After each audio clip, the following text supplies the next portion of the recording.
दोस्तों एक famous quote है व्हाट्स इन द नेम, है ना? बट हमारे ज्योतिष शास्त्र में कहा जाता है नाम यानी कि नेम इज़ द फर्स्ट मंत्र। नाम जो होता है वो किसी भी इंसान का प्रथम मंत्र होता है।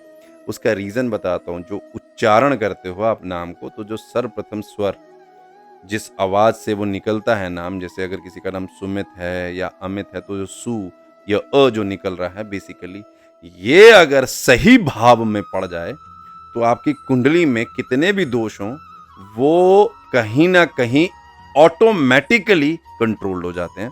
मतलब बहुत हद तक आपको उसकी रेमेडी करनी ही नहीं पड़ती है। और अगर ये गलत भाव में पड़ जाए, मान लो दुष्टाना भाव में पड़ गए, 6, 8 या 12 में पड़ गए, तो फिर आप कितनी भी रेमेडी कर लो, आप फिर से बैक टू पवेलियन हो जाएँगे। इट इज़ सेम लाइक कि आपने डायबिटीज़ की गोली खा के कंट्रोल किया और शाम को आपने चीनी वाली चाय पी ली।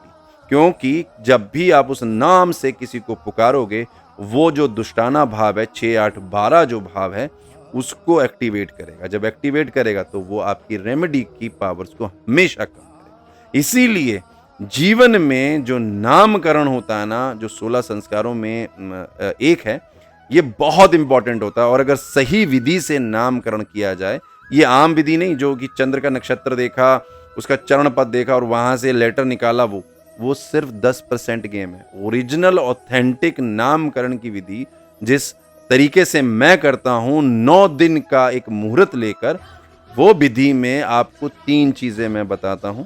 पहली, आपका जो नाम होगा वो किस अक्षर से शुरू शुरू होगा, मतलब स्वर क्या होगा। आपका उस स्वर के ऊपर मात्रा क्या होगी।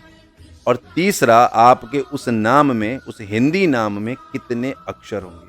अगर आप ये चीज़ फ़ॉलो करके अगर आप नाम रखते हैं ना, तो आप ये मान के चलिए 10 में से 5 जो दोष है ना, आप ऑलरेडी कैंसल आउट कर चुके होंगे या कंट्रोल्ड कर चुके होंगे अपने इस नाम मंत्र की वजह से। क्योंकि जब भी कोई पुकारेगा, आपकी प्रोटेक्शन वाली शील्ड ना आपके सामने आ जाएगी और दोष का जो प्रभाव है ना, वो ऑलरेडी 50% हो जाएगा। सो इस तरीके से नाम को हमेशा सबसे ज़्यादा, सबसे ऊपर इम्पोर्टेंस देनी है।